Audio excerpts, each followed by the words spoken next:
Look at a lake on a bright day. The surface burns with white glare and the water underneath simply vanishes. Now slide on a pair of polarized sunglasses. The glare drains away. Suddenly you can see rocks, weeds, fish, the bottom. Nothing moved. The world did not dim everywhere. One specific kind of light was switched off. Today we slice open a single lens and watch how a thin sheet of stretched plastic erases glare from the world. Start with the light itself. Light travels as a wave, a ripple running through electric and magnetic fields. Picture a rope you shake. You can shake it up and down, side to side, or at any angle between. Ordinary sunlight is like millions of these ropes shaken every which way at once. The wave still races forward, but its vibration points in no single direction. We call this jumbled mix unpolarized light. Hold that picture. It is the key to everything. Now a wave can be made tidy. If every ripple vibrates in just one plane, up and down only, the light is polarized. Think of that rope passing through a picket fence. Only the up and down shakes slip through the vertical gaps. The side-to-side shakes get stopped at the slats. The fence has picked one direction and thrown the rest away. Polarization simply means the light has been sorted, so its vibration points one way instead of all ways. Here is the trick nature plays.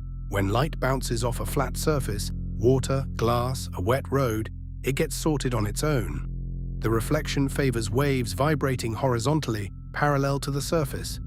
So the harsh sheet of light skating off a lake is not just bright. It is mostly horizontal light, all lined up the same way. That organized horizontal flood is exactly what we call glare.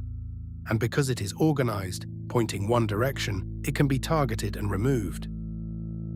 So the lens needs a gate that blocks horizontal light. Inside a polarized lens sits a filter, a layer packed with long, thin molecules, all lined up in the same direction, like a microscopic set of blinds. These molecular chains grab the part of a light wave that vibrates along their length. Vibrate along the chains, and your energy is absorbed and lost. Vibrate across them, and you slide through untouched. The lens has become a one-direction gate for light. How do you line up molecules so neatly? You take a sheet of clear plastic and stretch it hard in one direction. The long polymer chains inside straighten and align, like uncooked spaghetti pulled into rows. Then the sheet is soaked in iodine, whose atoms cling along those straightened chains. Now you have a field of tiny conducting threads, all parallel, all facing the same way. That stretched iodine-stained film is the beating heart of the lens, thinner than a sheet of paper. In your sunglasses, those molecular chains are mounted horizontally.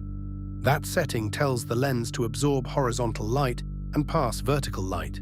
We call the surviving direction the transmission axis, and here it points straight up and down. So the lens makes a quiet deal with the world. Vertical vibrations, welcome through. Horizontal vibrations, denied at the door. Everything from this point on depends on one simple thing: which way each incoming wave happens to be shaking when it arrives. Now bring back the glare. Remember, light reflected off the lake is mostly horizontal. It arrives at the lens shaking side to side, exactly the direction the chains are built to absorb. The molecules soak it up and convert it into a tiny whisper of heat. The harsh sheen never reaches your eye at all. The brightest, most blinding part of the whole scene is quietly filtered out at the door, while the rest of the view carries on almost unchanged. So what survives the gate? Plenty. Light scattered from objects all around you vibrates in every direction, so its vertical share passes straight through. The fish below the surface, the texture of the road, the soft colors of the sky, all of it reaches your eyes. You lose the blinding mirror layer, but you keep the real image hiding underneath. That is why a lake suddenly turns transparent. You are finally seeing the water, no longer fighting the bright reflection sitting on top of it. There is a strange side effect worth seeing. Many phone and car displays, the LCD kind, make their own polarized light. Tilt your polarized lenses against one of these screens, and the two filters can cross, axis fighting axis.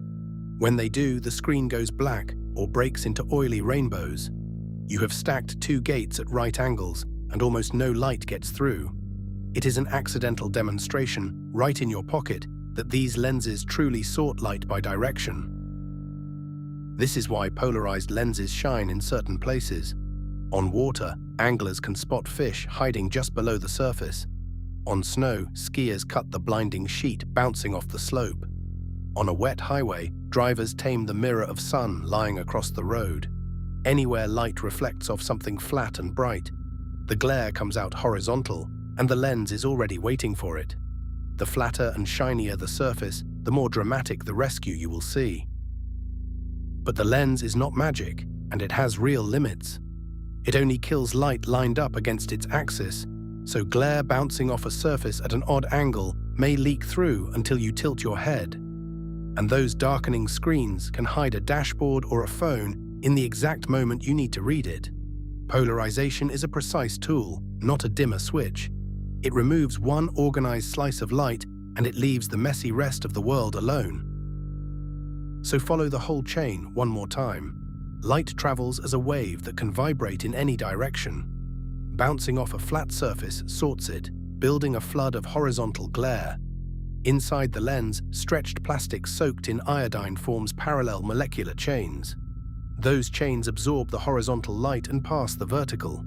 The blinding reflection is soaked up, the useful image slips through, and your eye finally sees past the shine. A picket fence for light worn on your face.